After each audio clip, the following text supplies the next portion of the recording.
we're all living through this incredible AI boom, right?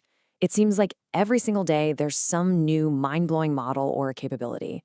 But there's a huge, almost invisible cost to all this progress. Let's get into it because the numbers here are absolutely staggering. Just look at this number. Yeah, you're seeing that right. Projections show that by the end of this decade, AI could be consuming 10% of all electricity in the United States. A tenth. That is just, it's not sustainable. It's a fundamental roadblock to where all of this is supposed to be going. So you have to ask, what is it that makes AI so incredibly thirsty for power? I mean, is it just doing a ton of math? Well, yeah, that's part of it. But the real culprit, the deep down reason, is actually a design choice that was made more than 75 years ago.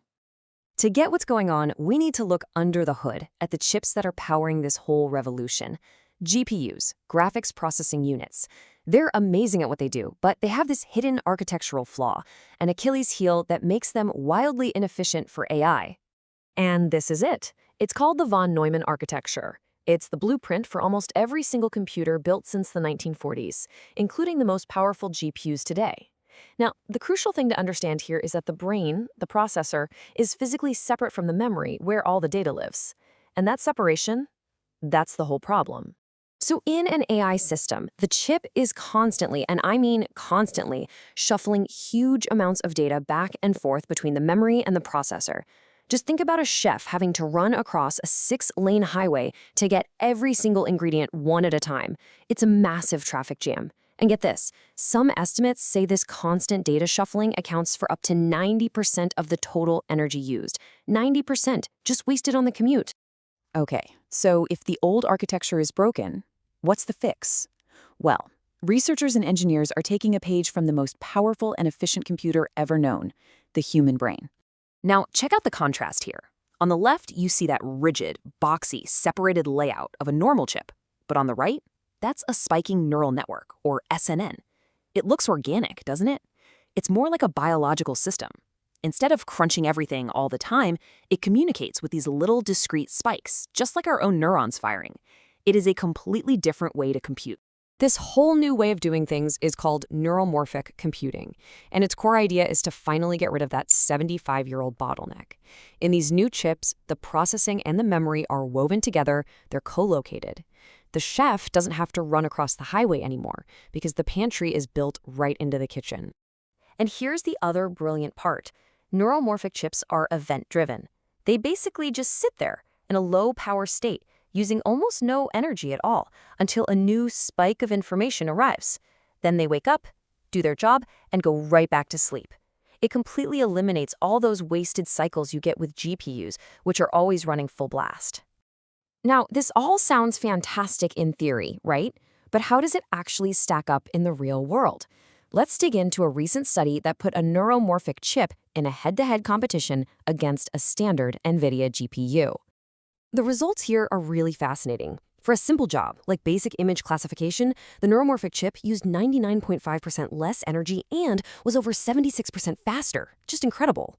But look at the more complex task. It still used 96% less energy, which is amazing, but it was actually slower than the GPU. This tells us there are trade-offs. For now, at least, the raw brute force power of a GPU can still be faster for certain really heavy-duty problems, but those energy savings are always there. But let's just pause on that first number for a second. A 99.5% reduction in energy. This isn't just a small improvement. It's a total revolution. It means that for a huge number of common AI tasks, we could be using just a tiny, tiny fraction of the power we use today. And it's not just happening in university labs. Companies are bringing this tech to market right now, and they're making even bolder claims about what's possible, especially for those huge language models that are powering this whole AI explosion. So you've got this company, Mythic.